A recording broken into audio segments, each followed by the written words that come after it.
I'm waiting for my batteries to charge to do a video. Some malic acid. And I'm feeling a bit, why not? 1 heaped teaspoon of malic acid going down.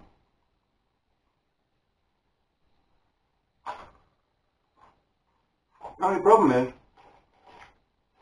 I really like sour stuff. So while this is sour, it's just okay.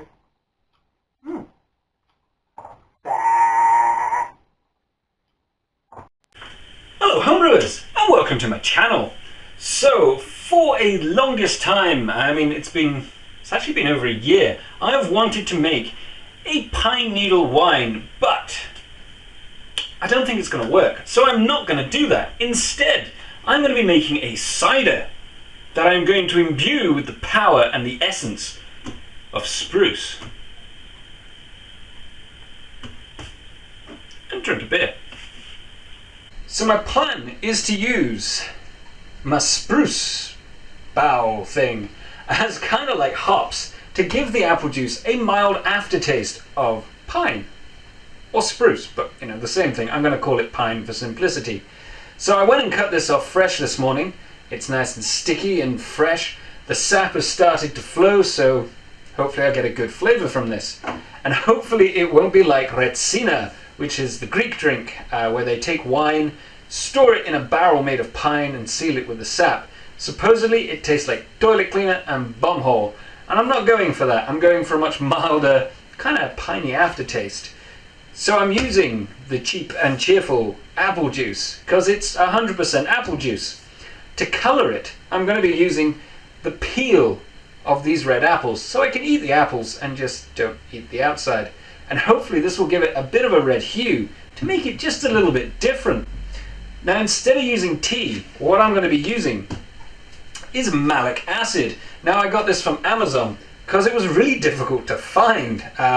You can buy a small amount for like £4, or I could buy 250 grams for £9. You know, £10 including delivery. So if you're interested, I'll put it down in the description below, the link to Amazon, so you can buy it. It also helps out the channel if you do buy something from there. We're going to be making a gallon batch of this, so let's see how it turns out. So I've sterilised my knife, my chopping board, and my side has been given a bleachy wash. And I've also got a sterilised container, in my case a 5 litre water container. That way I definitely get 1 gallon. Awesome. So let's start off with our apples. They have been washed. Itchy nose. So I just want to go and take off, in theory, just the outside.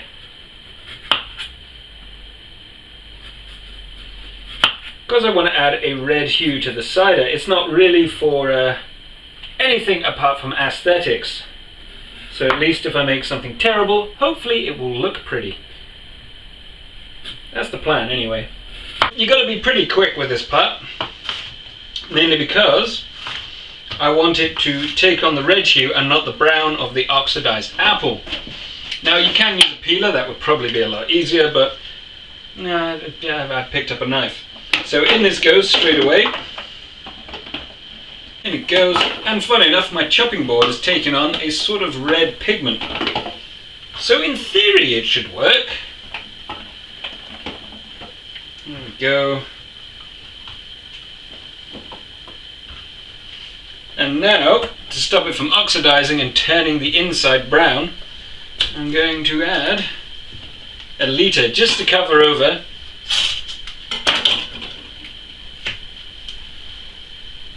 the apples.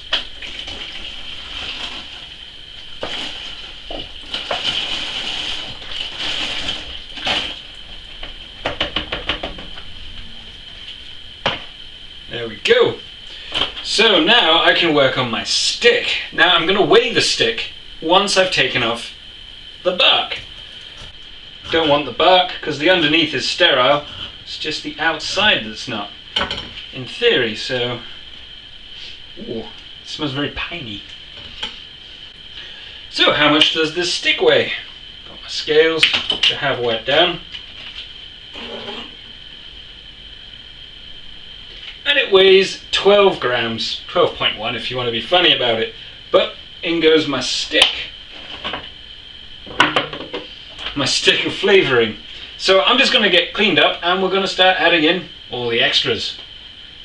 So I cleaned it all up just to make it easier. So as you can see, I got my spruce stick and I have washed my hands, but the sap, I can see why they say it's kind of citrus. Pine, citrus pine. It's quite nice actually. So in goes some apple juice. Ha ha ha ha. It's a lot easier than trying to use the pouring spout for some reason. It's only good for glasses, so in this goes.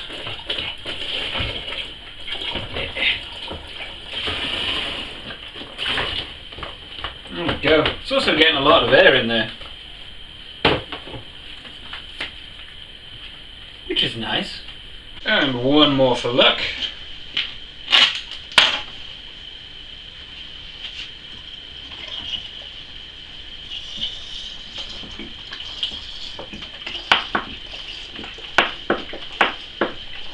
Oh, check that.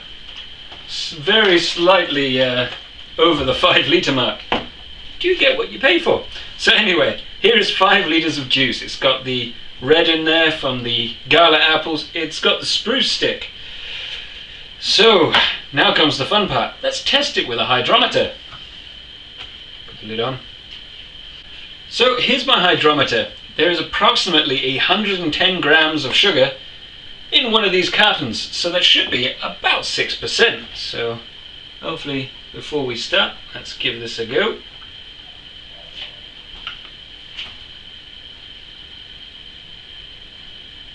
And it's bobbing away at 1.0, yeah, 50. Yeah, somewhere around there.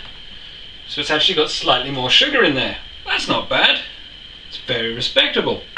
So I am going to add in some yeast nutrient, which I've got here, looking all pretty.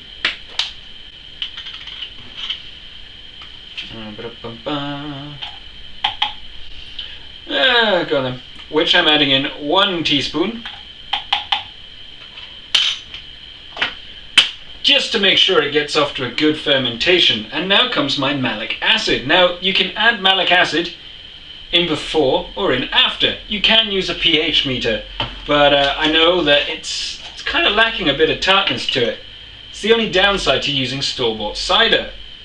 Of course you can adjust it by adding in your own apples, but they say 1/4 of a teaspoon is equivalent to 1 glass, which is 250 ml of apple juice. So I want to bring up the tartness slightly, so I'm going to add in, I don't know, let's just go for a cheeky 2 teaspoons, which is 4 of these. So 1, 2, 3, and 4. Now because we can adjust it afterwards, we can always add more in later. So I didn't go overboard with the malic acid, even though I do love sour sweets and everything sour. So I'm going to give this a good shake, make sure everything is mixed in, and then I'm going to pitch my yeast. So the yeast I'm going to be using is cider yeast. Now if you don't have cider yeast, you can use a universal white, you can use a red yeast. It's really up to you. The French use wine yeast to make their ciders. So if you like French cider, use a wine yeast. Not a great fan. I spent a lot of time in Normandy and their cider is weird. Comparatively anyway. So in goes my cider yeast. Let's give it a good glug. I've had this thing for months, so it's about time to buy some new stuff. So I got enough for another one, and then I'll be done. Have to buy more. So, there we go. That is basically us done. So the theory is that the red will imbued its essence and its flavours into it, and add a bit more of a red colour to the glass, because we want some glass appeal. Now we've got our spruce stick, which I stripped and is in there, and hopefully that will give us sort of like the idea of a hops. It's only staying in there until it's finished fermentation. So in theory, in about 3 weeks, this should be done because I didn't mess about with adding extra sugar or anything.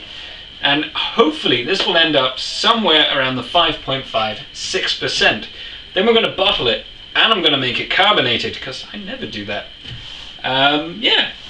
So I really hope you enjoyed this video. Don't forget to comment, rate, like, share, subscribe, and view some of the other videos. So I will see you for the part 2. Catch you in a bit. Cheers. Ooh, cheers.